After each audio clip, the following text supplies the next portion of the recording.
So, it seems to me that many of these video games out there involve some sort of combination between straightforward gameplay, complex strategy, and extreme violence. Now, granted, I'm not saying that all video games are extremely violent. No, certainly not. I'm just saying that the expensive ones are.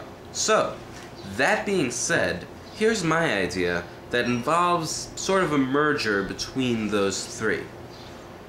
Now, I haven't come up with a name for it, because sometimes I come up with names for these things, sometimes I don't.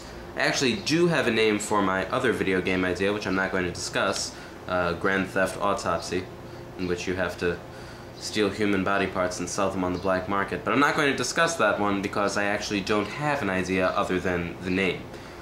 This one I don't actually have a name for, but here's the idea behind it. You, the person playing the game, assume the role of a deranged homicidal maniac. Now, you might say, ho-hum, humdrum, humbug, I've seen this before, what's the appeal? However, the idea is that you don't actually have to kill anyone, because that would encourage violence, and we don't want to encourage violence.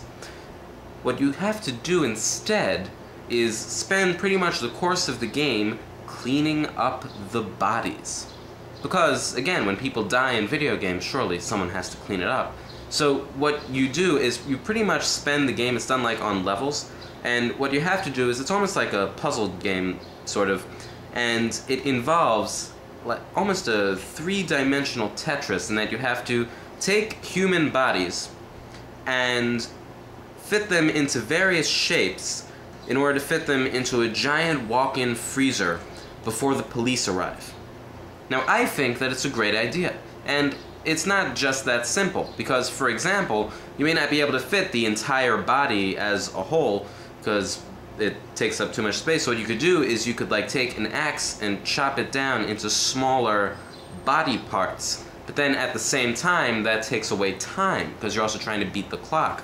Also, then maybe that's not such a good idea, because while you end up using up some space, that leaves certain space that's not available that you would need to kind of contort the body into a different position, so that maybe you have like another level for another body part. Because as I said, it's like almost a three-dimensional Tetris, in that the bodies, each part takes up a different amount of space, like different Tetris blocks take up a different number of blocks.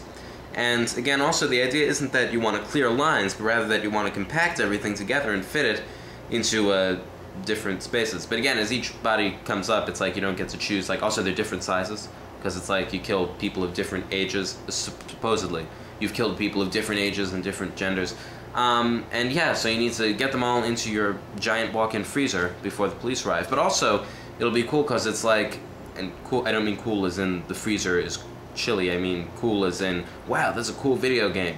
And what is interesting about it is that it's not just like a giant empty freezer, it's like you have food.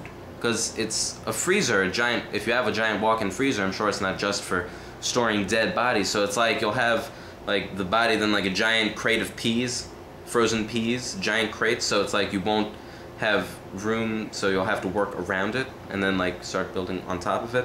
And again, it'll be like a beat the clock thing, and then as time goes on you move into different levels. It doesn't even necessarily have to be just a freezer, it could be like a root cellar, an attic, something like that, an abandoned warehouse, maybe, or maybe even an abandoned meat locker, I guess.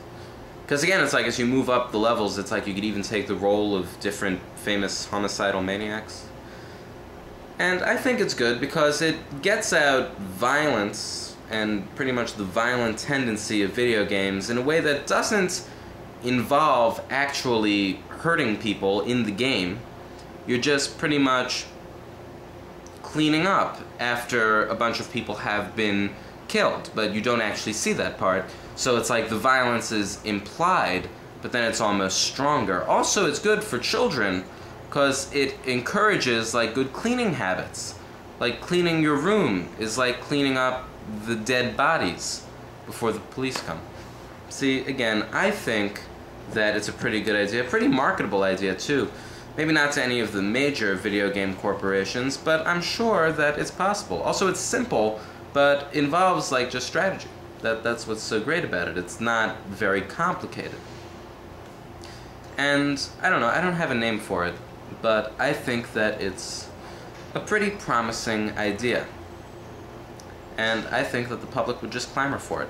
So, if you are indeed a representative of a video game company, which I'm sure you are not, and you would like to contract the rights to this, although I don't know why you'd want to do that either, since I just explained it to you, and there's really nothing else that I have to offer other than that very quasi-detailed summary, even though there's not really much more detail, but there would be.